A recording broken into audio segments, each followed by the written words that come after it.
Welcome back to All Things MSP Live. This is our Wednesday night, mostly weekly live streaming show. It will be weekly coming up here shortly. I had to take some time off the last couple of weeks. My wife had some time off from her Wednesday night commitment, so I decided to go ahead and, just put the live stream on hiatus for a little bit. But we are back. We have at least, I think, the next 3 weeks already scheduled with new guests. Exciting guests, and of course we have one tonight. Can't wait to get into that. But before we do, of course, we always have to make sure and check that we are live on the different platforms. So let's go ahead and do that. Let's see, LinkedIn. Let's go ahead and refresh this and make sure we're live here. Of course, we always have to make sure. And of course, that we are live. We also want to make sure that I'm muted on there so that, I'm not double hearing myself, especially with the delay, right? And looks like we are live on Facebook, so that's good.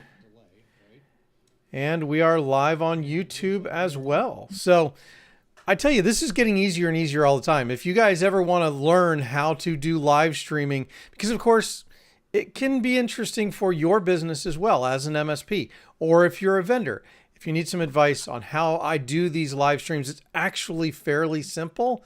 Go ahead and reach out.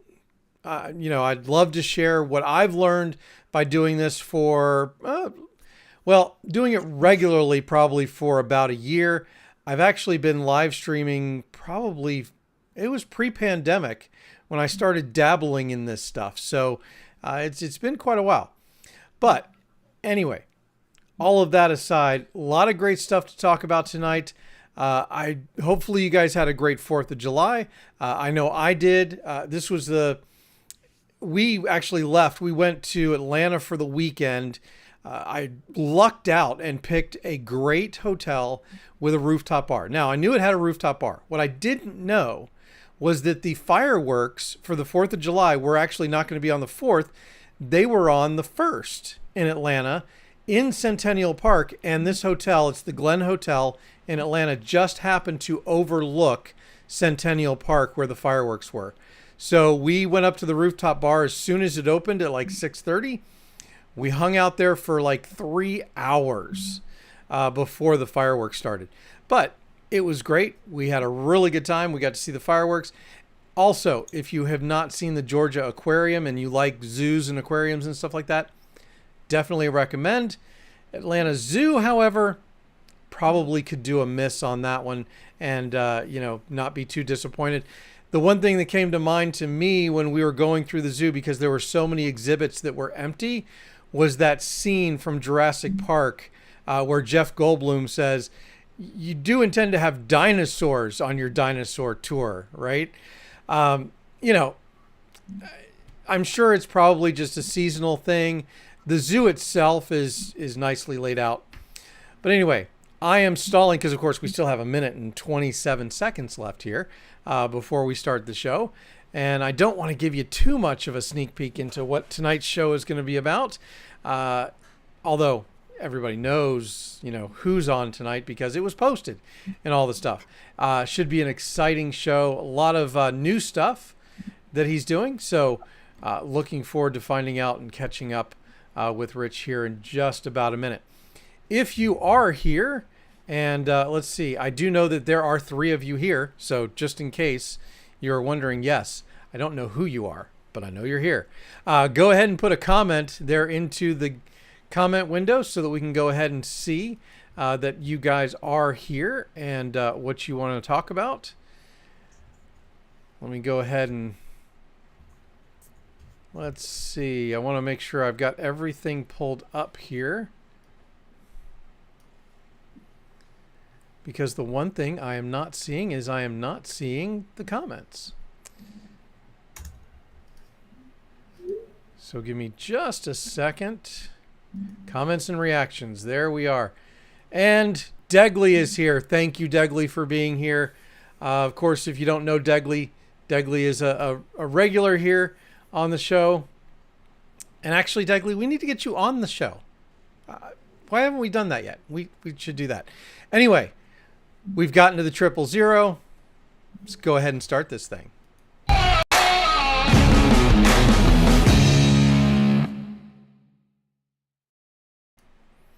All right, and welcome back, everybody, to the All Things MSP Live After Dark. We call it After Dark because, well, it's almost after dark here, and we do this for fun, right? We want to talk about the things that maybe we don't normally talk about in the day-to-day, maybe talk about them in a little bit more of a fun manner.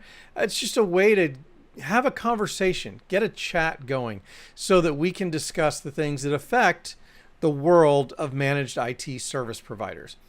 So with me tonight, I have a very special guest.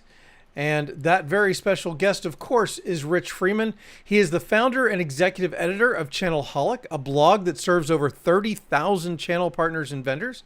He's also the chief content officer of Channel Mastered, and I'll probably be asking him a little bit about what that means during the course of the interview tonight. He is one of the tech industry's most experienced and respected authorities on the SMB channel. If you don't know Rich, it means you haven't been reading anything about the SMB channel, ever, okay? You also may know him as the founding editor and former executive editor of the Channel Pro Network. My guest tonight, welcome, Rich Freeman. Hey, Rich, how you doing? I am doing great, Eric. Thank you very much for having me on the show. Yeah, no problem. I mean, having somebody like you on the show just boosts my ratings, right? Yeah, well, no pressure, but and hello to Degley and hello to Keith. I'm looking in the comments right now. I know both those guys, and glad to have them here. Yep, and of course Keith starts out early with "I'm afraid of the dark." Yeah, I can't help with that, Keith, but I understand. So, Rich, for those of you who don't know who you are, give us a little background. Well, as you said, so I've actually been writing about managed services almost as long as it's been a thing. I started writing about it in 2006, 2007. That was around the time that Channel Pro was launched. As you said, I was the founding editor of that publication, which is still out there going strong, 100% focused on SMBs and the managed service providers and VARs who serve them. And I had been connected to Channel Pro, most recently for a number of years as the editor-in-chief, essentially, until this March. And I'm still on the masthead. My title is now officially founding editor, but I'm sort of part-time to my buddies at Channel Pro. I've gone out on my own, and like you said, I've done two things. One, I've launched my very own blog called Channelholic, which folks can check out at www.channelholic.news. It's once a week on Fridays. You can get it as a newsletter. Just once a week on Fridays. You can visit that website if you'd rather do it that way instead. It's free. It doesn't cost you anything to subscribe, and it'll give you my take on the week's news and trends in the industry, and maybe some storylines that I kind of feel have been underappreciated, insufficiently reported on. So my little angle on what's happening for MSPs out in the SMB channel. And then the other thing I'm doing, I am part of a team of people who has jointly launched a new consultancy called Channel Mastered. And like you said, I'm the chief content officer of Channel Mastered. Basically, we work with vendors, principally SaaS vendors, who want to create an MSP channel, or they have one, but they're not happy with how it's performing, or they have one they like, but they just want more of that. They want to amplify the impact. And we've got experience across the board from me and my co-founder, Eric Simpson, one of the best known MSP consultants in the industry. And he's been working with vendors forever and ever. Mark Kroll and Charlene Ignacio are part of our fractional CXO team. So if you are a young vendor, you haven't quite reached the point where you can justify your own in-house chief revenue officer, Mark can provide that service to you. Charlene can be your fractional CMO, et cetera. So yeah, those are the two things I'm working on these days. That's awesome. It sounds like you just have an infinite amount of time to do all these things. I guess, well, this is why I call the blog Channelholic, right? Like I just can't get enough. And yeah, I learned Channel Pro to be very organized with my time. So yeah, I'm fitting it all in. Yeah, Channelholic, I think, is a very, very appropriate way to talk about how many of us feel about this industry, right? And that's one of the things that is very interesting about this industry, whether you're a vendor, whether you're an MSP, whether you're even tangentially connected, there are a lot of people who almost have adopted this industry, this channel, as a lifestyle, which is weird and different, but also fun. Yeah, absolutely. And I notice this. I'll bet you have the same experience. I have friends. I'm here in Seattle, right? And I've got friends here. I've got friends around the country who have nothing to do with the channel or the IT industry.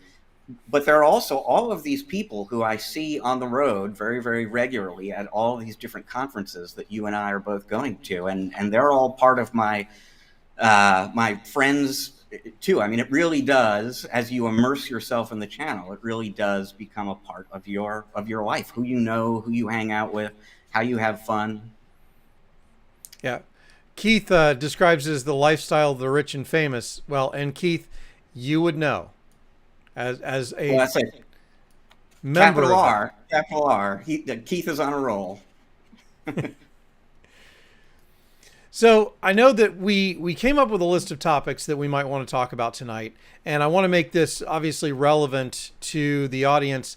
And we tossed about a couple of ideas, and one of the things that I wanted to talk about was your latest take on the budgets and spending priorities, because we just came off the pandemic, a year or so ago, into a recession, and budgets and spending are weird right now. Now, of course, this is something that you've kind of seen in the past and probably written about.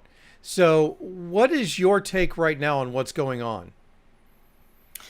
So it is a really interesting time out there right now because SMBs are skittish. They're jittery about the economy. Some of them think we are in a recession. Others think that's where we're headed. In fact, I can't get too specifically into this because it comes from a research report that won't be published until next week, and I'm not allowed to talk about it. But just today, I saw some data. A company went out, a vendor went out and surveyed a bunch of SMBs and asked them, have you laid anybody off in the last 6 months? And a little bit under 49% said no. A little bit under 29% said yes. But then those same companies were asked, do you anticipate laying somebody off in the next 6 months? And a little bit over 77% said yes. So just a little insight into the expectations for the future out there. And if you go to the National Federation of Independent Business, which covers the SMB space, they have the small business optimism index that they update, and it shows pessimism out there among SMBs right now. The interesting thing, and this is why we should all thank our lucky stars that we are in the industry that we're in, is that all of the things that have SMBs nervous also make IT sort of a counter-cyclical business to be in. So to the extent that SMBs are worried about, business slowdowns and maybe cash flow issues down the road, they are actually quite often more interested in investing in IT to the extent that it's going to enable them to be more efficient and automate manual workflows and save them money. And so that's what we're seeing in a lot of data right now. And Aryaka, which is a company that does SASE and SD-WAN, like 2-ish months ago, they went out and did a survey and they asked a bunch of businesses, how is the fear of the recession, or fear of a recession and inflation and yada, yada, how is that impacting your adoption of cloud applications and services? And 40 something, it was close to 50%. It was the biggest number on the survey, said we are accelerating. We're doing more cloud spending now because the economy is weak. There was data from IDC just last week where they went out to SMBs and specifically asked them about cloud migration, like migrating on-prem workloads into the cloud. Same exact result. Specifically because of the economy, we're doing more migration. We're accelerating that. So good time. The economy is actually making it a better time to be providing cloud services. If you look at the numbers, this won't come as a surprise. You look at the numbers around cybersecurity spending from IDC and companies like that. The projections for IT spending overall are in sort of the mid single digits from like IDC, 5% ish for 2023. But for security, I think it's north of 11%. So there's another market that a lot of the folks in the audience are in right now. It's a good place to be. Canalys actually did some research on cybersecurity managed services specifically, and that number was even a little bit better than that 11%. I think it was more like 16%. We're anticipating increased spending in that area. So it's a tricky time, and to the extent that MSPs are small businesses themselves, one interesting question is how optimistic are they? If there's pessimism among SMBs broadly, how do MSPs feel about their own business? And all the indications I see is that the MSPs out there are pretty bullish. Kaseya, within the last few months, published its latest global MSP, survey, state of the MSP report is what I think they call it. And a little bit less than half of the MSPs they surveyed said that they had experienced 11% or better growth in the prior year. And the exact same percentage, about half, were expecting the same thing for the next 12 months. So MSPs are doing well. They expect to continue doing well. We know there's some real estate, there's some difference between top performing MSPs and bottom performing ones, some of which are actually losing money right now. But MSPs seem to be optimistic, and with good reason, based on everything I'm seeing out there. Yeah, I think there's a lot of people talking about how cybersecurity is not just a hot button because it has been for years, right? But we're actually seeing that that's where budgets are not being cut. And so that's where spending is still available. That's where wallet share is still available. So if these MSPs aren't focusing on cybersecurity services, they should be. And it's not necessarily that they need to become MSSPs, right? Because there's a difference. And a lot of that can be outsourced. And you can still get your piece of it, even if you outsource the SOC and those types of things to other people. And that kind of brings up another question that I'd like your opinion on is, several years ago, pre-pandemic even, we started talking about the movement of MSPs to MSSP.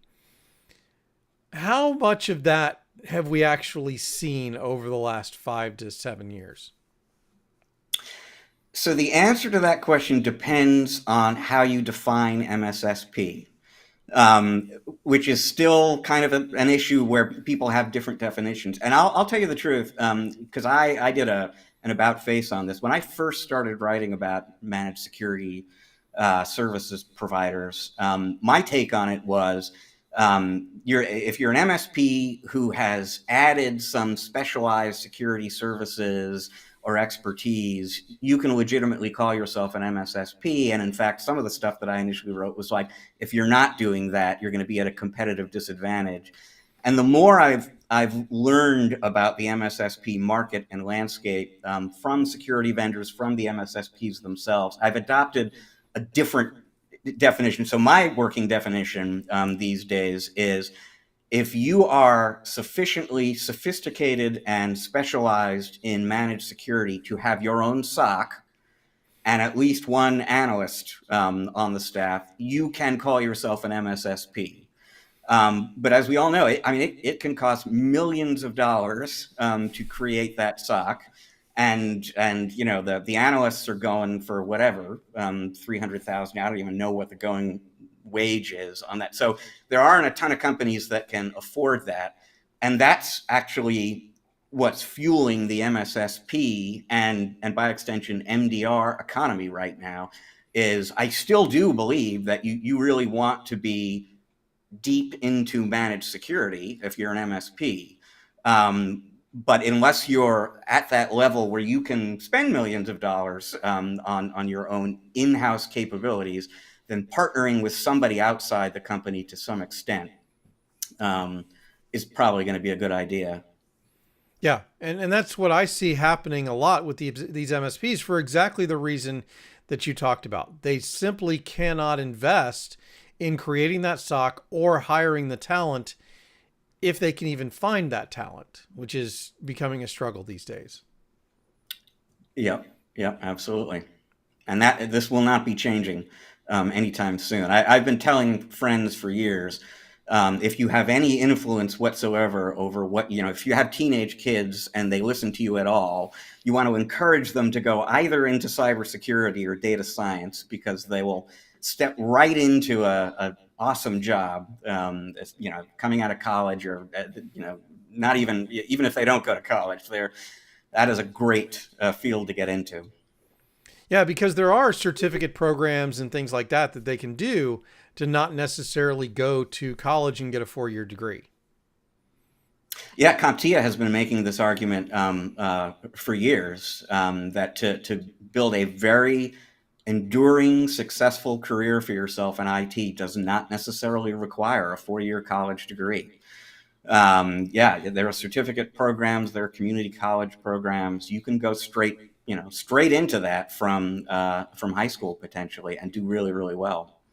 Yeah, because a lot of high schools are offering some type of class or an extension of, say, the CompTIA training in at the high school level now as well, which is great. Yeah, no, that is great, and if the school your kids attend isn't doing that, that's a great thing to talk to them about, actually, because I would love it if every school was offering that kind of program. Yeah, because it's so necessary now. Like, it has become something that everybody needs, especially, I mean, even just consumers, individual people need to have a level of understanding of cybersecurity, I won't even call it cybersecurity. That's probably a bad word for it. Cyber hygiene, your personal cyber hygiene is important today. Yeah, and that's it's a whole other area. So first of all, that underscores the value that MSPs can provide their clients around cyber hygiene education and security awareness training and so on. And that is one of those areas, Eric, where SMBs consistently say, if anything, they're going to be spending more. They're certainly not going to be cutting back the budget. They're beginning to appreciate the importance of training. So if that's not a big part of your business now, that's a place for you to go. But yeah, I totally agree. Even beyond that, anything any of us can do, I suppose, to help people who don't think about this as much as we do appreciate what cyber hygiene is and help them get serious about it. It's a good thing for the world right now. Yeah, it certainly is. And, we've mentioned CompTIA a couple of times. Keith has commented on it a little bit because, of course, he's on the cybersecurity committee at CompTIA. He also mentioned that there's some college programs in California available for cybersecurity. And Degley was the last comment. The education arm of CompTIA, Spark, should, and he's right. We've done a lot to position this to generate producing a lot of great talent over the next coming years in IT security. So yeah, CompTIA is kind of leading the charge there, as both you and I know. Yeah, and I've been doing a little blogging for CompTIA the last few months, and I've got a story coming up. It'll probably show up on their website in about a month from now. But it's actually designed for the training certificate part of the organization. So if somebody comes to that part of the website and is thinking about training in security and maybe getting into that field as a career or a job. This is designed for that audience to kind of help them understand what it's like to focus on security for an MSP, what they can expect. And the MSPs I spoke to about that article and their sort of security focused employees are basically saying it helps enormously to come through the door with that CompTIA certification. Like that can really get you started. Yeah. And by the way, CompTIA.org is the website. ChannelCon is coming up. If you're in this industry and you don't know what CompTIA is about and you want to get an idea of what it is about, I can actually get you in for free. You still got to pay for your hotel, still got to pay for your airfare, but if you use the code, I think it's EANTH23, you'll actually get your registration for free. And Rich, so we've talked about this for a little while, so we probably need to switch to a new topic. But key takeaways from me here are focus on, cybersecurity selling. That's where people are still spending their budgets. Migration to the cloud is another one. If you have not started, migrating clients' data and workloads to the cloud, something you need to take a look at. There's a lot of people who grew up now working online. And so it is not as daunting a task as it was, or daunting a thought as it was, to have your stuff in the cloud. It is actually, by some accounts, more secure, and therefore, something that you really need to take a look at for your clients.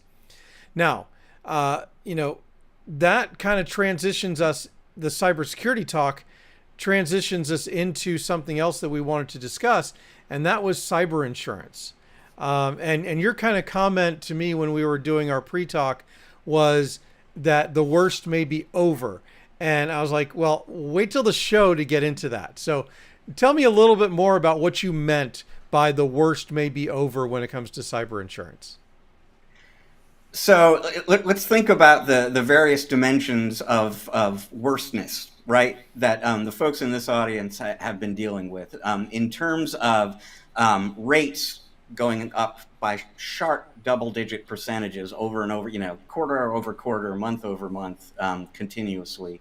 Nightmarish and nightmarishly long questionnaires that you've got to, help an end user submit to get coverage, and then there are claims disputes, and I mean it's just really been a painful experience. And what happened? I mean, that it's no mystery what happened here, right? It's like the insurance companies just literally knew nothing about cybersecurity except that we could probably make money selling insurance. They went charging into that market. They completely misjudged the risk, and they got bathed in claims. They took a real hit on those policies that went out, and then they kind of boomeranged around in the other direction and really started cracking down on who they were going to insure and which claims they were going to pay, et cetera. Now you go back a year ago, just over a year ago, and what you started seeing show up in the news is alliances between cybersecurity vendors and the cyber insurance companies. And the first one I remember seeing was an alliance between Trend Micro and Cowbell Cyber, which is a sort of born in the cloud cyber insurance company. And the idea was that, with the permission of the end user, Trend could feed telemetry collected from the end user environment straight to Cowbell, and that would allow Cowbell to verify what that SMB said on their questionnaire and kind of monitor continued compliance. And by virtue of being able to verify that information, Cowbell could offer discounts, better rates. But you were still filling out questionnaires. So I mean, it's not like problem solved, but it was a step in the right direction, and that element of automation was definitely progress. So now, call it 14 months after those kinds of alliances first started rolling out, we're just starting to see a different kind of alliance get announced. So first of all, I'll say the rates, the pricing on cyber insurance has stopped climbing the way it has before. I don't know that it's been coming down, but that sort of hockey stick growth we were seeing for a while seems to have kind of plateaued out. But now what we're also starting to see, and the first example of this that I wrote about was something that Kaseya announced at their conference in April. And I forget the name of this program. They have a name attached to this program. But the idea basically is, if you are a Kaseya partner and you're using 5 specific Kaseya security solutions, no exceptions, no substitutions, if you're using all 5 of these products, and it's, dark web monitoring, email security, MDR, EDR, etc. If you're using all 5 of those, you can go into Kaseya's portal, the Kaseya One portal, and literally in a matter of seconds, just click, apply for cyber insurance, either on behalf of your company or for your end user, and be more or less immediately approved for $1 million worth of coverage.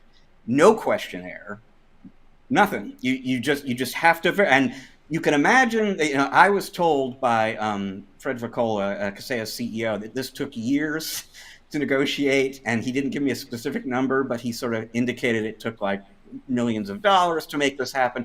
You can imagine the negotiations and the degree of back-end connectivity and so on it would require for a cyber insurance company to say, okay, no application, no questionnaire. I'm just going to agree with you guys. If they're using these 5 systems, they're probably a good risk. But that's what Kaseya was able to set up. And then much more recently, just 2-3 weeks ago, I wrote about a service from a much younger, smaller company called Aptega, APPTEGA. And their main line of business is a sort of compliance as a service offering. And so their tool will go out and it'll assess an end user environment. It will identify gaps in that environment. They've got their own security solution marketplace. So they'll show you, here are the 3 gaps we found, and here are solutions that can fill those gaps. And if you want to order those third-party services and fill the gaps right away, you can. And then if you do, if that client is gap-free, you can apply for cyber insurance through Aptega. And in their case, instead of it being immediate, I think it takes like a few days instead of a few weeks. But again, no questionnaire, just Aptega kind of passing along the data, vouching for you, and the companies they've negotiated with on the insurance side will just, you are pre-approved essentially. And once they've just kind of verified that, the information that they were sent by Aptega, you're in.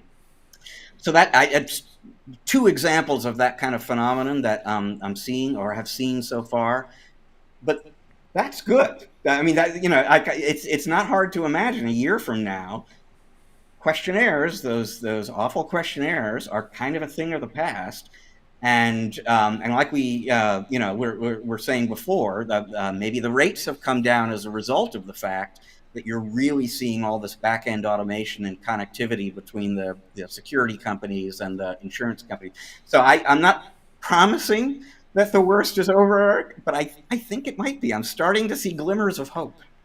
Well, one of the problems has been those checklists, right? Because the client can't fill it out.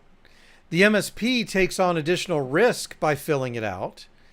It is a very much point in time estimation, and I use estimation very specifically here, of the status of that end client's environment.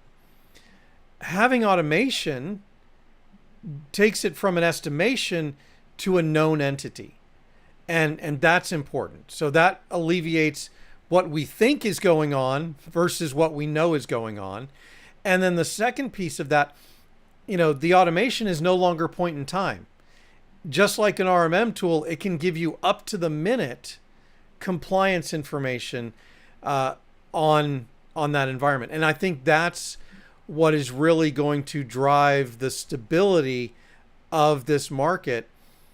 But the key component here is the MSP is still going to have to provide the service of making sure that these tools are in place, that the tools are in place that ensure the compliance, and then the compliance tool in place monitoring that compliance. Yeah, yeah, and I mean, I think from a liability standpoint, that at least the MSP is in a better position. I mean, everything I've heard from the attorneys who know about this kind of stuff suggest you really shouldn't be filling out questionnaires for the clients. They can't do it on their own. You're absolutely right, and they will have questions, and you can answer those questions. But do not fill out the form and submit it for the client, because they've got to accept liability for that. But yeah, the connection you can facilitate between the SMB and the security company and the insurance company is going to create a lot more confidence in the insurance company.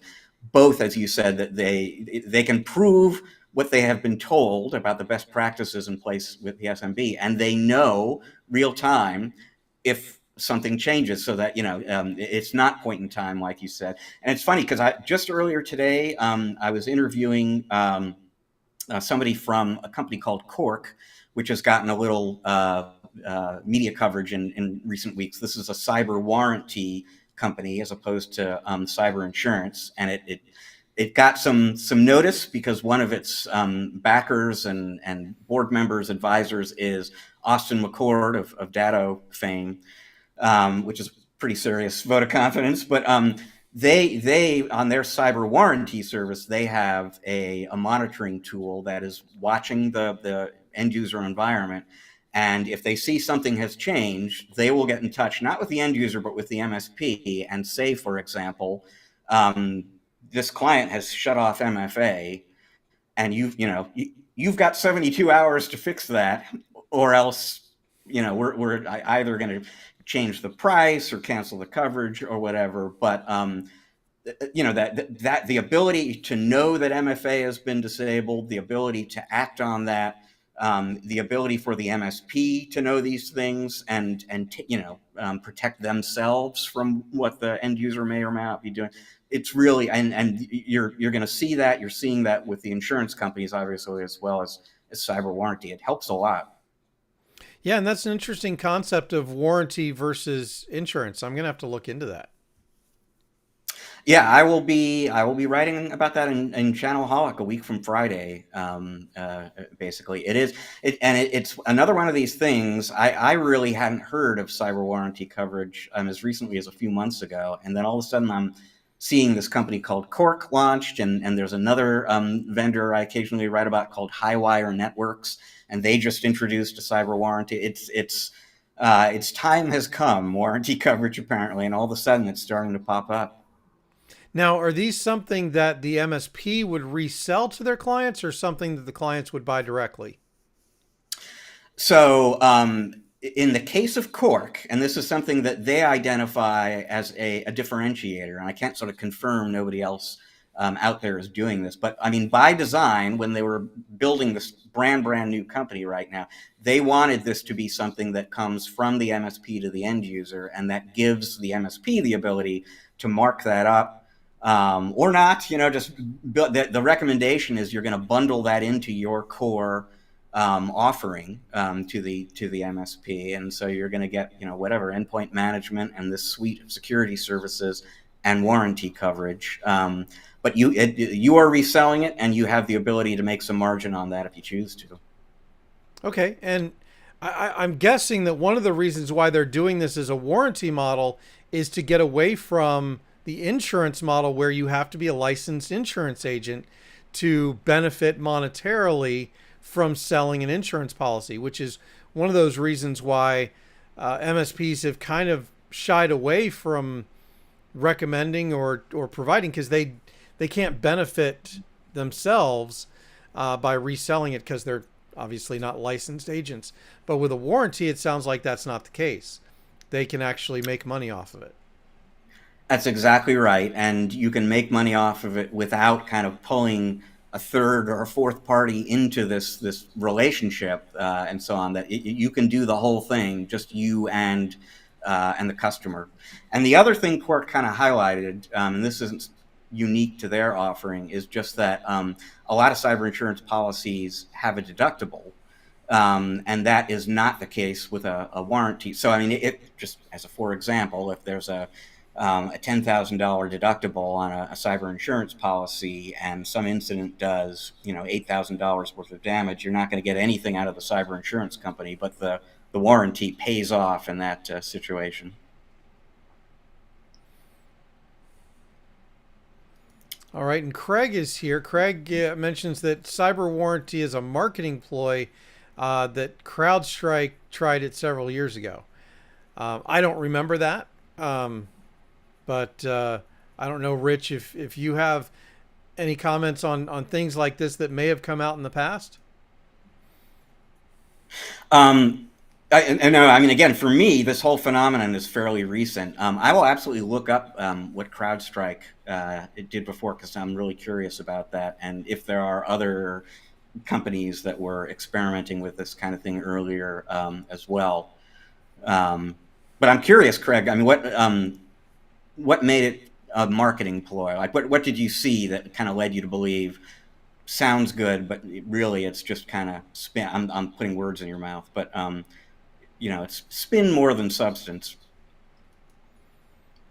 Yeah, because I mean, let's face it, this industry is kind of notorious for acronyms and for marketing gimmicks. Let's just call it. So it is. I think everybody needs to read your article, Rich, I think is basically what this comes down to. So everybody subscribe to Channelholic and take a look at it when that article comes out. You said a week from Friday? Correct. Yep. Perfect. And Henry is also here. It says, reminds me of some of the base warranty coverages Breach Secure Now used to provide years ago. So I don't know, Rich, maybe this is more material for your article to kind of do a comparison. It is actually, because I've been writing about Breach Secure Now for years. I know that they've been doing insurance, but I didn't know they were doing warranty. So that's another thing for me to look into as well. This is great. I'm crowdsourcing my research here. I love it. Well, and that's what I love about this audience. I mean, all of these people who are on tonight are veterans of this industry. Experts in their own right, whether they're MSPs or vendors, and, crowdsourcing this is what all things MSP is about. We're about opening up the box, having the conversations so that everybody benefits. Now, we've talked about 2 points of cybersecurity already, the purchasing or the budgeting end of it. We've talked about cyber insurance, and of course, we have Keith saying, and then there's me, just noise from the sidelines. He absolutely knows that is not the truth. I think Keith's superpower is that he runs a non-traditional MSP that does really, really well. And so there are non-traditional ways to do this business that can be very, very effective for your clients and also not bad on the pocketbook for you. So there's one other piece that we were going to discuss about cybersecurity, and then, we'll move on to another topic that I know you and I are very interested in. But the last cybersecurity topic that we want to talk about tonight is AI. And this is something that I really haven't looked in a whole lot. I know that some people like Dave Sobel are big into AI right now. What is your AI take on cybersecurity?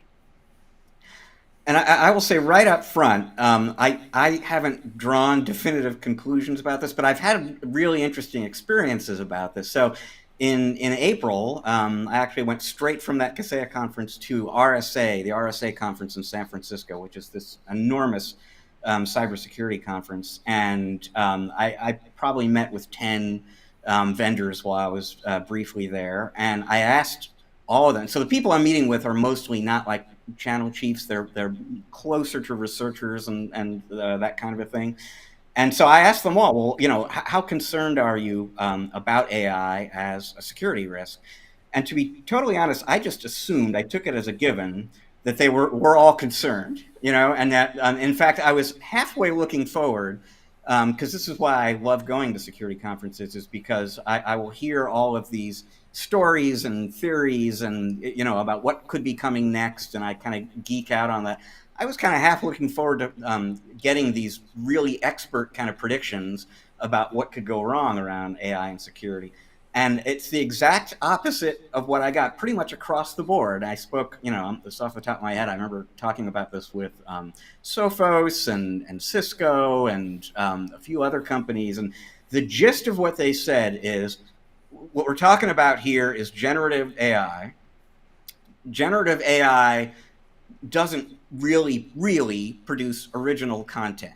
What it does is ingest lots of existing content, mash it up, and spit it back out in something that looks new, but is ultimately just kind of derivative of what's already out there. And the gist of what all these security companies said to me was, all they can do, all these generative AI tools can do, is come up with a slightly different spin on things that attackers have been doing already. And we already know how to deal with those techniques. We may or may not be 100% effective at stopping them, but it's not like AI is going to invent something totally new that we've never seen before and we really don't know how to deal with.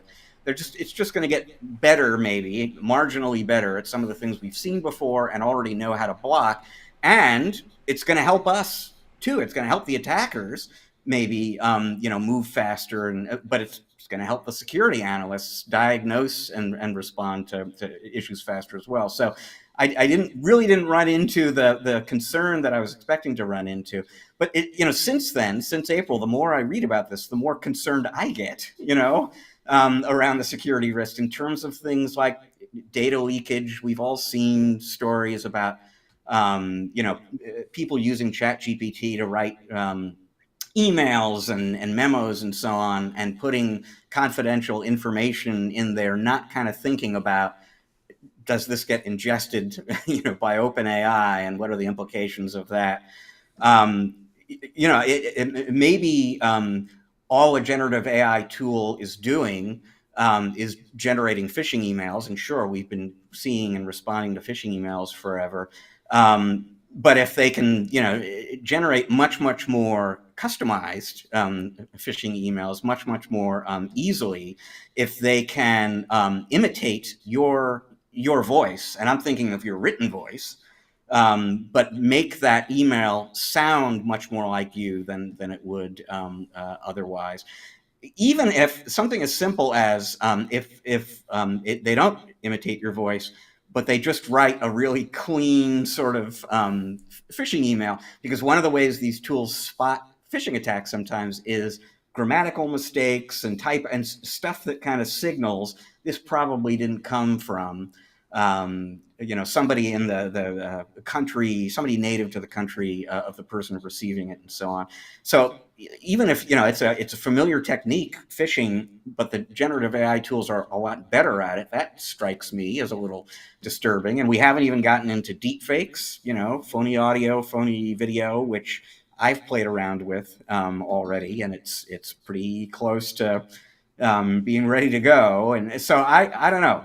The experts, and I defer to their judgment. They're telling me don't worry too much, and everything I read is making me worry a little bit. Yeah, I think there's a healthy amount of concern, especially over how it can imitate, right? Exactly what you said. It can take the generative application and use that to mimic somebody's written voice, somebody's visual appearance, their audio appearance. Now, the examples I've seen, you can kind of tell, right? Especially if you know the person that they're trying to imitate. But it's very close, and it's getting better every day. I think the other thing that kind of concerns me a bit is the ability that they can use AI to code with, because this makes it much easier and much faster for, number one, for them to generate new code to evade, right, known signatures, and then also be able to go through intelligently data that is not structured data, unstructured data, and be able to pull out a profile of a person that then allows them to write that personal phishing email to that person that sounds like it's actually being written by another human who has done research on you or knows you. Yeah, and I'm sure that the people I spoke, the experts I spoke to in April would say we can do that too. Like the good guys have that same advantage, but still, it just feels like it makes it harder to keep up.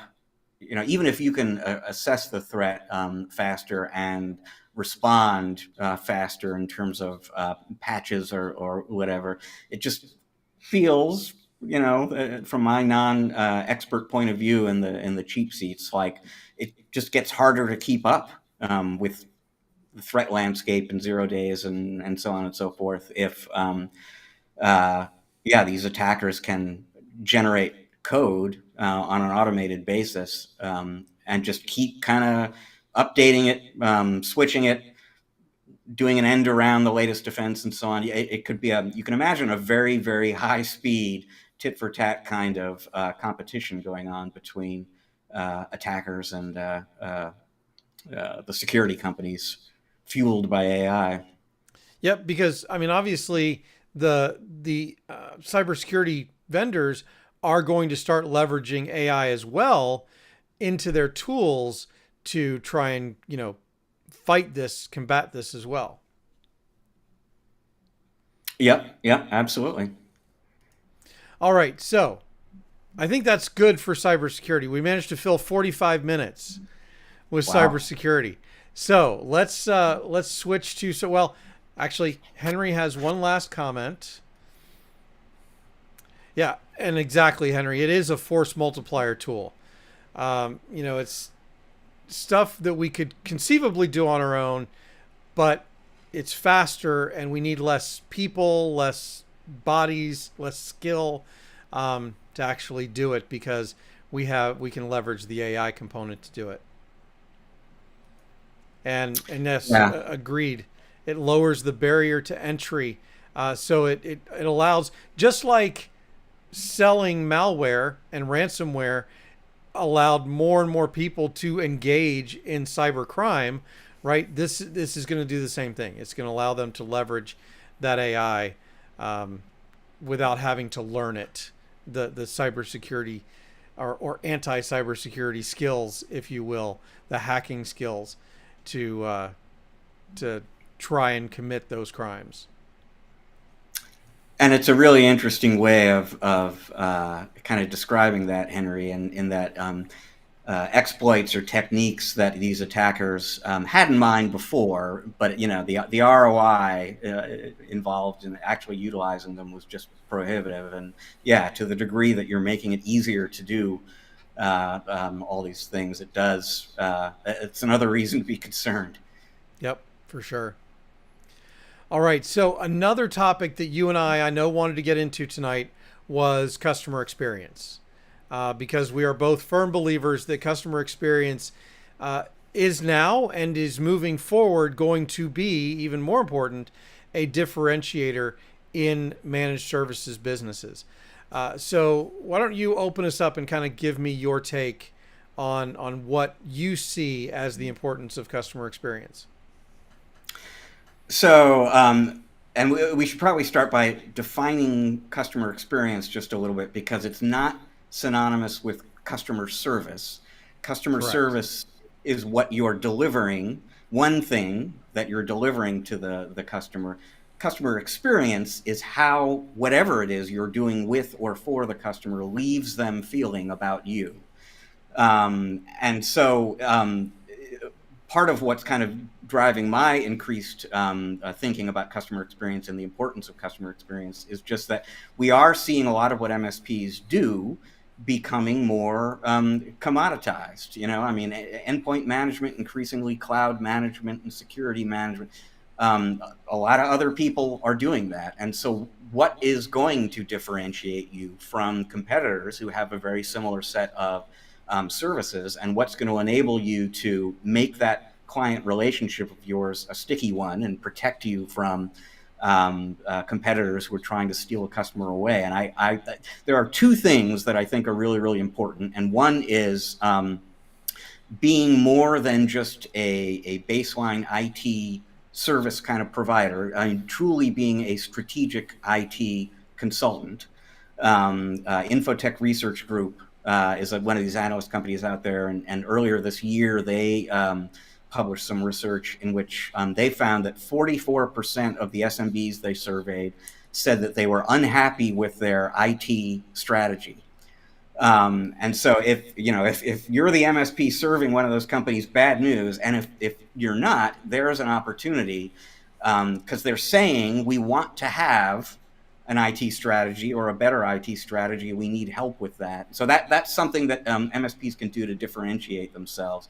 But customer experience is the other thing. We have all of these websites, pick your favorite. Everyone has their different favorite, but whether it's Amazon or Netflix or whoever, the standard has been set for a kind of friction-free sort of experience that is just really easy to do business with this company.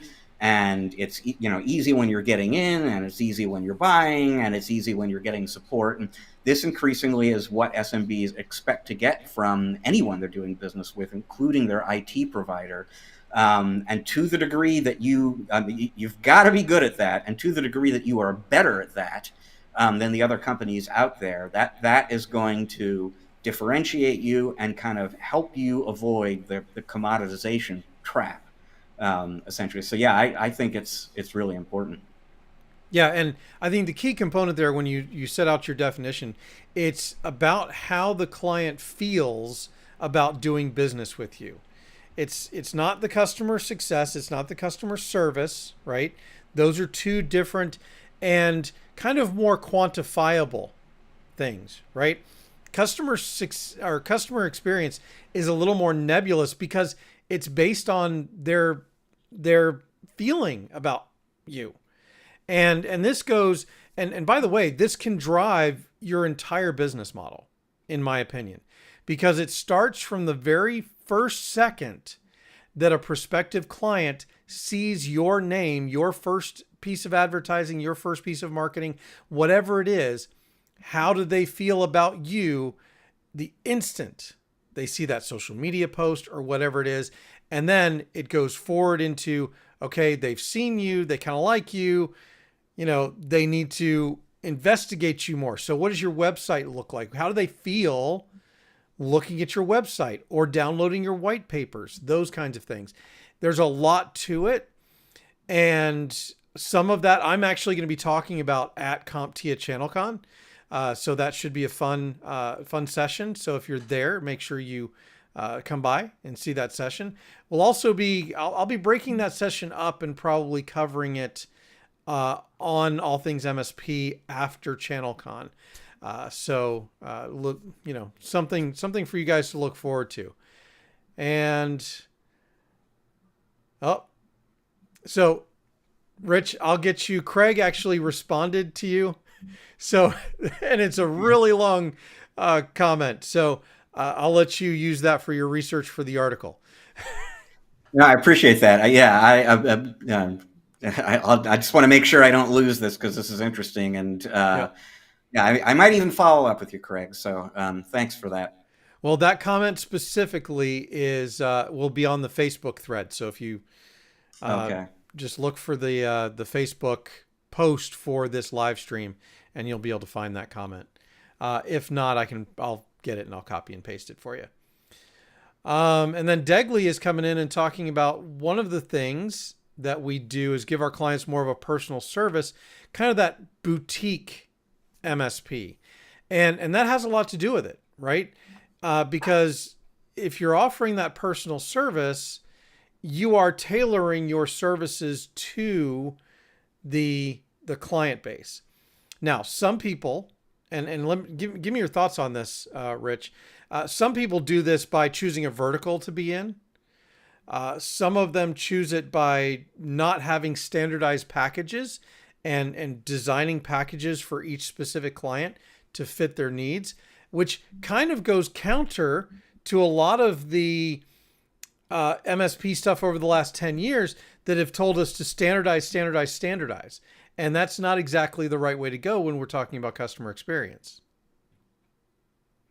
Yeah, I'm still a believer in standardization, actually, but also, personal service, absolutely, and that white glove experience. I think that thinking in those terms and looking for every opportunity to do that, I think, is a really smart thing. But I also want to reiterate the point you made, Eric, which is, and I should have made earlier on, which is customer experience isn't just how the customer feels about doing business with you. What's also important about it is that it measures that feeling across the entire life cycle. And so, like you were saying, they come to the website, they want to learn more about you. Is that an easy experience or not? They reach out to you to set up a meeting. They have a meeting with you and negotiate. They go through your onboarding process, and then yes, they need support service.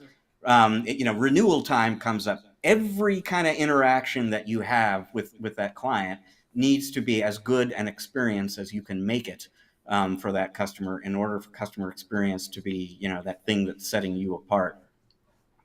Yeah, and Degley commented that they don't sacrifice standardization. And by the way, I think that's correct. There's two different types of standardization here, right? There's the standardization of what your stack looks like, what's available to you, right? You're not going to use different EDRs across different clients. You're not going to use different brands of firewalls across different clients, because that just takes too much time to support. What I'm talking about is not standardizing on a gold, silver, platinum type of packaging. It's not bad to have those necessarily, but it really removes the ability to create the custom type of solution. We're not talking about custom firewalls or custom, whatever, in your stack. We're talking about taking those components and building a custom solution for your clients, is what I was referring to earlier. And I think that kind of ties into what Keith just kind of posted there. And I'm totally with you, Keith, about business process engineering and aligning with silo projects. It's funny because for how many years have people been advising MSPs to really kind of focus on recurring revenue, and project work shouldn't necessarily be what you're leading with and so on. But it really does kind of feel like the more that you, as Keith says, take ownership of those strategic projects for the client, the more valuable you are going to be to them these days, the more differentiated and the harder to do away with, essentially, the harder to part with.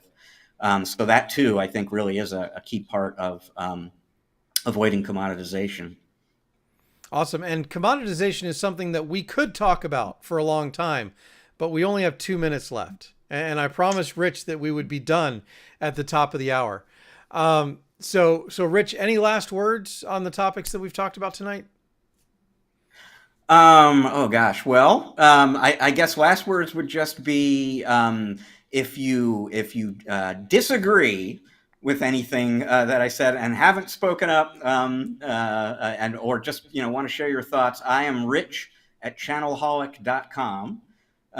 Feel free to get in touch. Let me know where you disagree, or just where you do agree and have some thoughts and so on. I'd love to extend the conversation that way. And channelholic.news, as we've said before, is where you'll find the blog. So go check it out. And I encourage you to subscribe there. And I will be at ChannelCon 2, Eric. I'm looking forward to that, actually. And so I will see you. And I know I met Degley actually at CCF just a few months ago.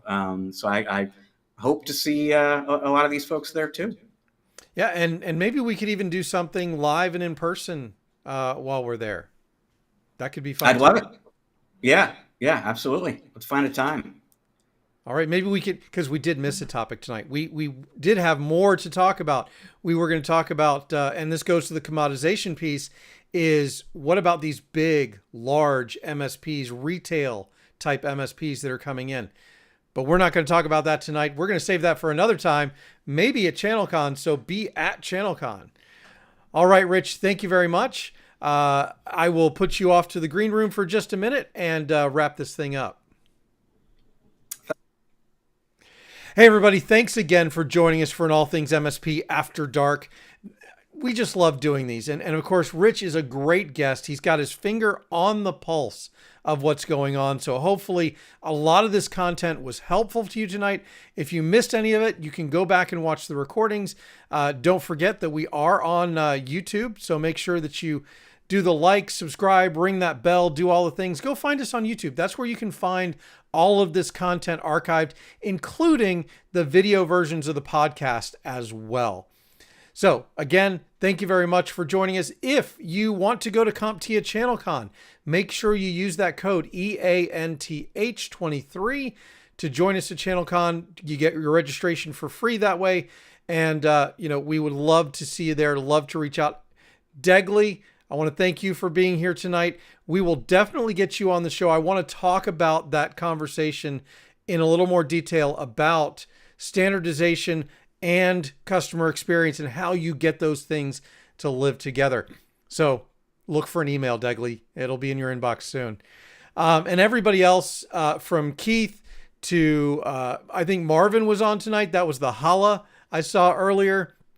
Henry, of course, everybody else who was here tonight. Craig, can't forget Craig. He's one of our group experts.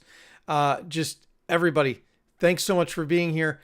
Thanks for participating. Easy for me to say. And I will see you on the next one. Have a great night. Oh, and don't forget, Marvin B is next. So go over and catch his live stream too. And if you didn't catch our crossover, that's 2 hours of fun that you definitely can't miss out on. Talk to you later.